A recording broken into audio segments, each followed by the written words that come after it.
Las noticias no siempre se cuentan completas, aquí analizamos lo que otros callan, información sin filtros. Esto es League News, el podcast con Eiter López. Comenzamos. Si tú estás aquí es porque sabes que en México ya no basta con ver, también hay que hablar, y así nació este canal del momento en el que entendí que no podía quedarme callado. Alarma sanitaria en el Estado de México confirman el primer caso de gusano barrenador. Las autoridades estatales confirmaron que por primera vez en el Estado de México se detectó el primer caso de gusano barrenador en el sur de la entidad. El hallazgo ocurrió dentro de la herida de una cabra que no recibió atención médica oportuna, lo que facilitó la aparición del llamado gusano. Tras la confirmación del caso por la Senacica, el gobierno estatal emitió una alerta sanitaria y declaró fase preventiva. Las autoridades han intensificado la vigilancia activa del ganado de la región del sur del Estado de México y un llamado a productores y vecinos a reportar cualquier caso sospechoso del gusano. ¿Qué es el gusano barrenador? El gusano barrenador es una larva de una mosca que aprovecha heridas abiertas de animales de sangre caliente para depositar sus huevos, lo que puede incluir mascotas, incluso humanos. Al eclosionar, las larvas se alimentan de tejido vivo, lo que puede provocar infecciones severas o la muerte de ejemplares afectados. ¿Por qué es importante este primer caso? Es el primer caso registrado oficial de esta plaga en el Estado de México. La infestación se detectó en un animal doméstico, una cabra en una región ganadera, lo que podría indicar un riesgo para otros rebaños si no se controla. La importancia de inspeccionar diariamente el ganado, especialmente heridas o zonas expuestas, limpiar y desinfectar lesiones de inmediato para que la mosca no ponga huevos y reportar cualquier hallazgo sospechoso a Senacica o a las autoridades locales para la atención temprana. Esas son las cosas que debes de tener en cuenta sobre el gusano barrenador. En resumen, aunque este primer caso detectado se mantenga en fase preventiva y no se han detectado más animales, la aparición del gusano en territorio mexiquense representa un desafío sanitario para el sector pecuario y requiere vigilancia constante para evitar cualquier propagación. Estén alertas. Michoacán registra 5 asesinatos en el primer día del 2026 y uno de ellos, desgraciadamente, es un policía que cae en un ataque armado. La inseguridad en la entidad no da tregua y comienza el año con un saldo de sangre que preocupa a autoridades y ciudadanía. Tocumbo, Michoacán, en las primeras horas del 1 de enero del 2026, un grupo de al menos 15 hombres armados atacó con armas de alto calibre a 3 policías municipales que resguardaban un filtro en el libramiento de ese municipio. El saldo en el ataque armado, elemento Javier N., de 45 años, perdió la vida tras ser trasladado a un hospital regional. Otro policía, identificado como Juan Carlos, resultó herido de gravedad. Un tercer agente sobrevivió al embate y solicitó apoyo a otros compañeros. Los agresores, presuntamente integrantes de la delincuencia organizada, emprendieron la huida hacia el estado de Jalisco, dejando estrellas ponchallantas en toda la carretera para entorpecer la persecución. Este hecho representa el primer asesinato de un policía en lo que va del 2026 en Michoacán, señalando que la violencia contra las fuerzas de seguridad continúa siendo una amenaza persistente en la entidad. Además del ataque contra los policías, la Fiscalía General del Estado confirmó que Michoacán acumuló al menos 5 asesinatos durante el primer día del año, sumándose a la grave situación de violencia que aqueja a dicho estado. El primero fue un ataque en Tocumbo, donde murió un policía. El segundo ocurrió alrededor de las 8:30 de la mañana en Jacona, en la colonia Trasierra, donde un hombre identificado como Antonio, de 27 años, fue acribillado. Otros 3 homicidios se registraron en distintas partes o puntos del estado, todo por arma de fuego. Michoacán es una de las entidades más afectadas por el crimen organizado en México, con enfrentamientos constantes entre cárteles como el Jalisco Nueva Generación y otros grupos locales, además de agresiones frecuentes contra miembros de las fuerzas de seguridad.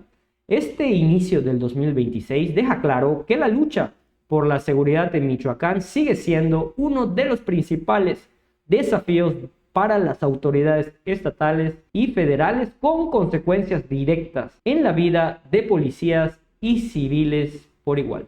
Después de 40 años, MTV baja el telón y con eso no solo se va un canal, se apaga una era completa para muchas generaciones. Para quienes crecimos en los 90, MTV no era televisión, era identidad, era llegar de la escuela y prender la tele para descubrir música nueva, copiar looks imposibles y aprender sin darnos cuenta que una canción podía cambiarte la vida. Ahí vimos nacer y caer ídolos, ahí conocimos a Nirvana, Britney, Eminem, Shakira, Metallica, Backstreet Boys.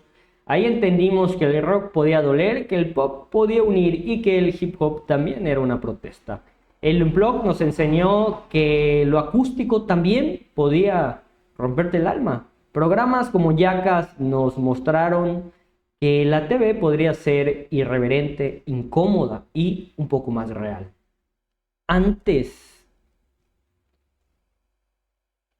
El Unplugged nos enseñó que lo acústico también podía romperte el alma. Programas como Jackass nos mostraron que la TV podría ser irreverente, incómoda y real. Antes que los algoritmos existieran, MTV decidía qué sonaba, pero también qué se sentía. No había playlists personalizadas, había espera, había paciencia y cuando sonaba tu canción favorita era un evento. Hoy MTV cierra y el mundo es otro. La música vive en plataformas, los videos en redes y la atención dura segundos. Pero ninguna app volverá a replicar lo que fue MTV, ese punto de encuentro generacional donde todos veíamos lo mismo y hablábamos el mismo idioma musical. MTV no solo pasó música, nos acompañó mientras crecíamos en nuestras primeras fiestas, nuestros primeros amores, nuestros primeros corazones rotos. Se va el canal, pero la señal queda tatuada para una generación entera. Porque para los noventeros, MTV no se apaga, MTV se recuerda.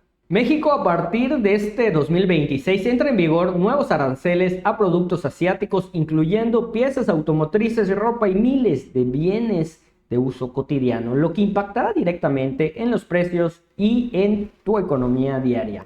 El gobierno de Sheinbaum modificó la ley de impuestos generales y de importación-exportación que establecen aranceles de entre el 5 y hasta el 50% a importaciones provenientes de países con los que México no tiene tratados comerciales, especialmente varias naciones asiáticas como China, India, Corea del Sur, Vietnam, entre otras. Esta medida entró en vigor el 1 de enero del 2026 y afecta más de 1,000 productos en más de 1,400 fracciones arancelarias, marcando un cambio en la política comercial y cerrando así casi 40 años de apertura unilateral al comercio exterior. Productos afectados y cómo te impacta en tu economía. Autopartes como radios, faros, defensas, sensores y componentes electrónicos ahora pueden pagar aranceles de un 25 hasta un 50%. Si de por sí no habían piezas chinas de autos, ahora con los precios, ¿creen que los van a querer fabricar?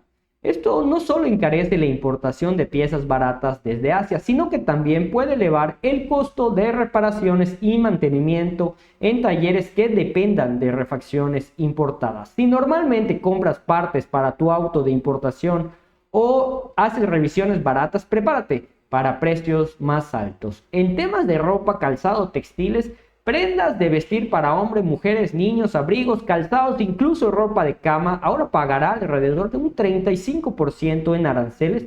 La ropa low cost, que mayormente venía de Asia, será más cara en tiendas físicas y en línea. Si sueles comprar prendas económicas o extra para la familia, notarás menos ofertas y precios mucho más altos. En bienes de consumo diario, otros productos que subirán de precio son artículos de higiene y limpieza, juguetes, botellas, cantimploras, electrodomésticos pequeños, muebles de metal o plástico. Todos estos artículos que muchos compramos regularmente o como regalos también se volverán mucho más costosos por todos los nuevos aranceles. ¿Por qué suben los precios para ti? Aunque el arancel se aplique en la aduana, no directamente sobre el precio final en tienda, los comerciantes y distribuidores suelen trasladar ese costo al consumidor para no perder margen de ganancia. Eso significa que lo que antes costaba barato podía subir. Productos en tienda en línea como Temu o Shein serán más caros. Tus compras de gadgets, ropa, accesorios o refacciones pueden costar hasta un 50% más dependiendo del producto. ¿Qué busca el gobierno con esta nueva medida? Según autoridades, los aranceles son para proteger la industria nacional y preservar empleos.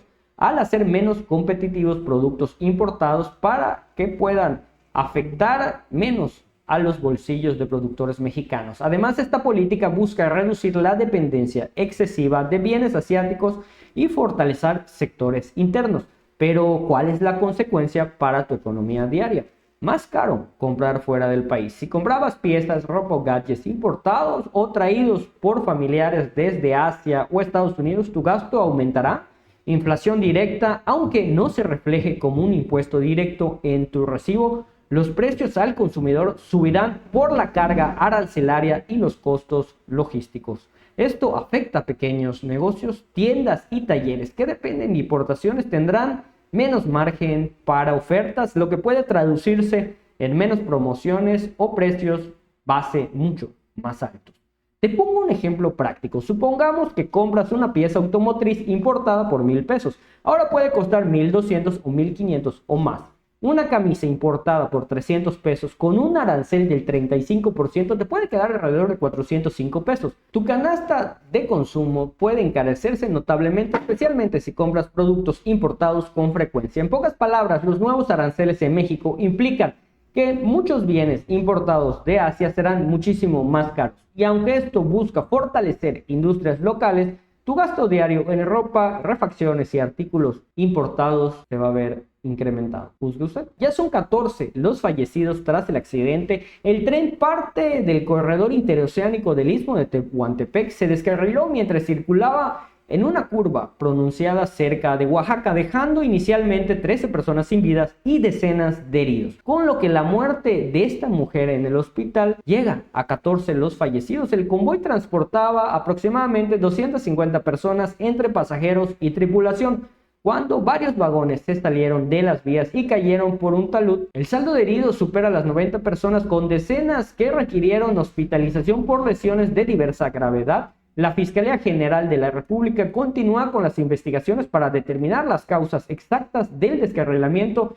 incluyendo el análisis del black box o registrador de datos del tren. Las autoridades han desplegado también apoyo médico y financiero para las familias de las víctimas y los lesionados. Roberto Carlos supera una operación cardíaca de emergencia. El legendario exfutbolista, reconocido mundialmente por su paso por el Madrid y por ser campeón del mundo con Brasil, fue sometido a una cirugía de emergencia al corazón mientras se encontraba en su país natal. Tras detectarse un problema durante exámenes médicos rutinarios, el astro brasileño de 52 años, quien actualmente funge como embajador del Madrid, ingresó al hospital luego de que estudios preventivos dieran inicialmente con una alteración en el funcionamiento del corazón. Ante este hallazgo, los médicos decidieron intervenirlo de urgencia para corregir la anomalía. La cirugía consistió en la colocación de un catéter cardíaco en un procedimiento que estaba planeado para que fuera de rutina, pero se volvió urgente tras los hallazgos de los exámenes. Las autoridades del Centro Médico de Sao Paulo informaron que Roberto Carlos se encuentra estable y fuera de peligro. Tras la intervención, el exdefensa fue trasladado a una unidad de recuperación donde permanecerá bajo vigilancia médica para descartar cualquier complicación. Así llegamos al final de esta jornada informativa, pero no se alarmen porque las historias se siguen escribiendo allá afuera. Gracias por estar del otro lado. Yo soy Eiter en League News y mañana volvemos para contar lo que muchos prefieren callar. Hasta entonces, hidrátate, mantente alerta y siempre en guardia.